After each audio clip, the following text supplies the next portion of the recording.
ज्ञान the treasure में आपका स्वागत है। और हम आपको बताएंगे महाभारत में इन राजकुमारियों को बनाना पड़ा था अनैतिक संबंध। महाभारत में ऐसे कई प्रसंग मिल जाएंगे जब किसी राजकुमारी या महारानी को अपने वंश की रेखा को आगे बढ़ाने के लिए पति को छोड़ किसी अन्य पुरुष के बच्चों को मां बनना पड़ा।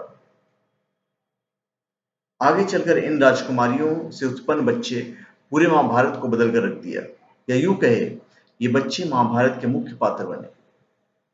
आइए आज महाभारत के उन राजकुमारियों और पटरानियों को याद करते हैं जिन्होंने अपने पति के होने के किसी अन्य पुरुष के बच्चे की मां बनी।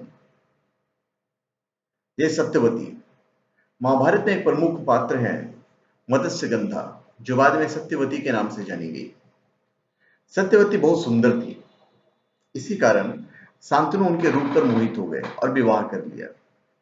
विवाह के पश्चात दो पुत्र हुए, चित्रांगद और विचित्रवीर्य। सत्यवती के पास एक तीसरा पुत्र भी था जिसका नाम था व्यास, जो बाद में महर्षि व्यास के नाम से जाने गए। सत्यवती ने व्यास को तब जन्म दिया था जब वो कुमारी थी।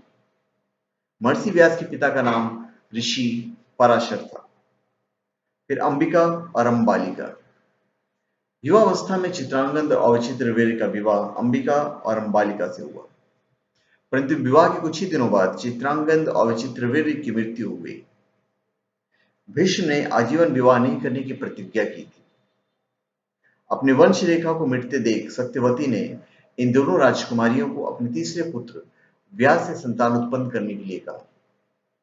सत्यवती की आज्ञा से ही इन दोनों राजकुमारियों ने महर्षि व्यास से गर्भ धारण किया, जिससे धृतराष्ट्र और पांडु का जन्म हुआ।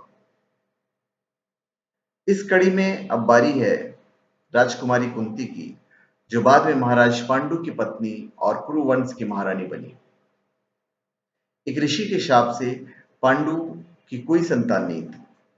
तब पांडु की आज्ञा से कुंती ने पवनदेव और इंद्र से गर्भ धारण किया और तीनों पुत्रों को जन्म दिया, युधिष्ठिर, भीम और अर्जुन कहलाए।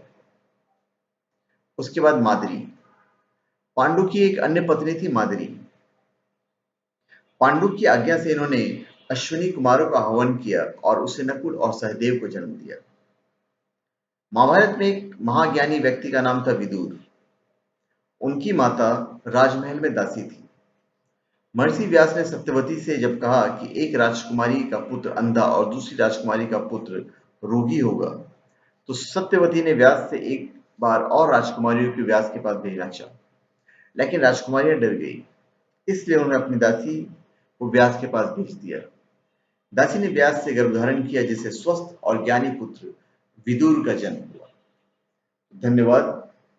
आप हमारे चैनल पे सब्सक्राइब करें और अपने कमेंट दीजिए। धन्यवाद।